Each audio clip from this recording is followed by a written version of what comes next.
Today we are interviewing Mr. Gurmit, who is the Chairman of the Board of CETDEM. Mr. Gurmit, what do you do as the Chairman of the Board of CETDEM?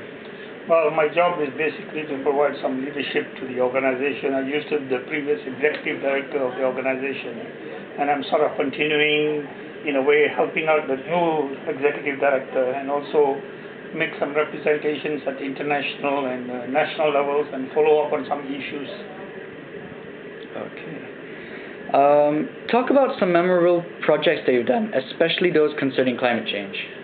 Well, of course, I've been following all the international negotiations, and I've attended all the conferences of the parties except the last one in Poznan. And of course, within the country, we ran a project called Mobilizing Malaysians on Climate Change, which was run for about 3.5 years with money from the Danish government. And we still continue to try to influence government policy on climate change as well as actions to be taken on climate change. So there's quite a few activities actually that I've done and continue to do still. Okay. What inspired you to delve into the environmental field? Not really an inspiration, it was just a movement from being a student activist to a graduate activist and then finding environment on the horizon, and I slowly drifted into it, so there wasn't any inspirational movement. What are you doing to combat climate change as the chairman of the board of CETDEM? Well, at least I try to set an example. I do not have a car. I travel by public transport, and I try to campaign for as many people to switch from private transport to public transport.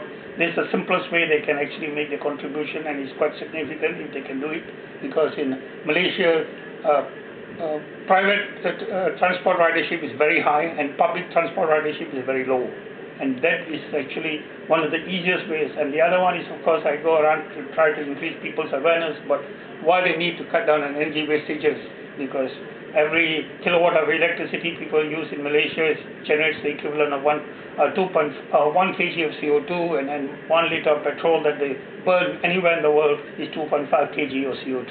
So simple things like that, I try to pass the messages through. And of course, as I said, I try to intervene at policy levels to get the government to do something about climate change and related issues. Okay. What steps do you think should be taken at any level to solve the problem of climate change?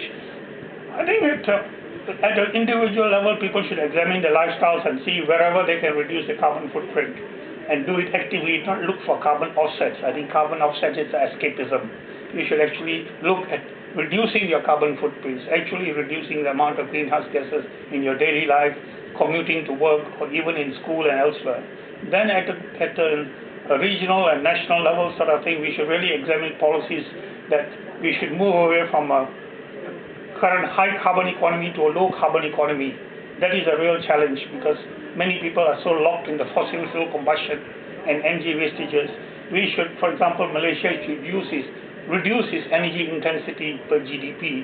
Our energy intensity per GDP is in fact worsening rather than coming down. And we are something like 6 times the energy intensity of Japan, for example. And that shows we are not very efficient in using energy. So we must become more and more efficient at all levels in using energy. That alone, I think, can make a big difference. Okay. Any ideas for future endeavors to combat climate change?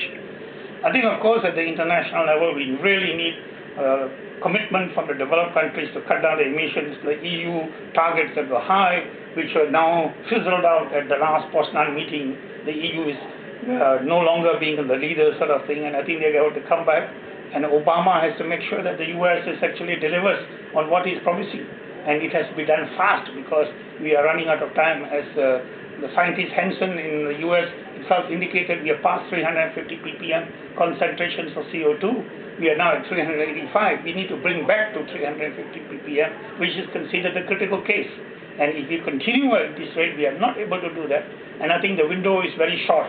We have at the most 5 to 10 years to do it. If we fail to do that, to bring down the emissions globally below that, then I think we are in for trouble. We are for a runaway situation. Okay. Thank you for your time, Mr. Gurmit. Okay.